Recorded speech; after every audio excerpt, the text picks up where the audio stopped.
The room was still, almost eerily so. Moonlight cut through the blinds, casting long, thin lines of light and shadow across the floor. Sarah sat on the edge of her bed, her heart pounding in her chest. She could feel the weight of the silence pressing down on her, each second stretching into an eternity. Dust particles floated lazily in the pale light like tiny, weightless dancers. Shadows stretched across the walls, creating eerie shapes that seemed to move with a life of their own. The only sound was the faint hum of the refrigerator, a constant low drone that filled the silence. Sarah's mind raced with thoughts, a sense of unease gnawing at her. She couldn't shake the feeling that something was not quite right. The room held its breath, as if anticipating what was to come. Sarah sighed deeply, her chest rising and falling rhythmically. Sleep came easily tonight, a welcome escape from the day's worries. Her book lay open on her chest, its pages fluttering softly.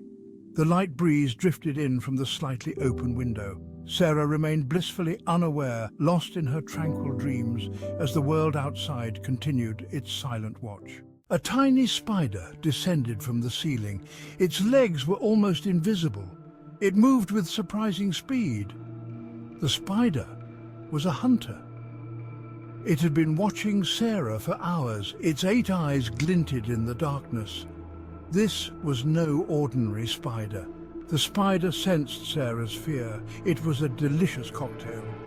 Her quiet terror energized it. The spider crawled closer. It moved with a strange grace. Its tiny legs made no sound. Sarah slumbered on, completely unaware. The spider was ready to pounce. Time seemed to slow down. The spider edged towards Sarah's ear. Each movement was agonizingly slow. It paused at the edge of her pillow. It could sense her warmth.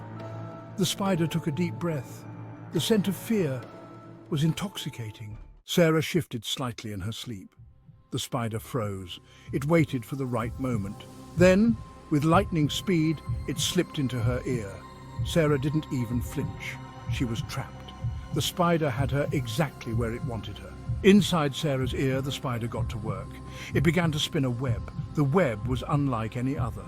This web was spun from nightmares. Each thread was woven with fear and dread, creating a tapestry of horror. Sarah's dreams twisted. They became dark and terrifying. She thrashed in her sleep, but there was no escape. The spider's web ensnared her mind, pulling her deeper into a realm of shadows. Every corner of her subconscious was filled with creeping dread. The once peaceful dreams were now haunted by grotesque figures and eerie whispers. Sarah's heart raced, her breaths quickened, but the more she struggled, the tighter the web became. It was a prison of her own mind, crafted meticulously by the spider. The night seemed endless, and with each passing moment, the nightmares grew more vivid, more real. Sarah was trapped in a cycle of fear, unable to wake from the terror that enveloped her. Morning arrived. Sunlight flooded the room, but Sarah didn't wake up. The spider emerged from her ear, fat and satisfied. It scurried away, searching for its next victim. The cycle would begin again.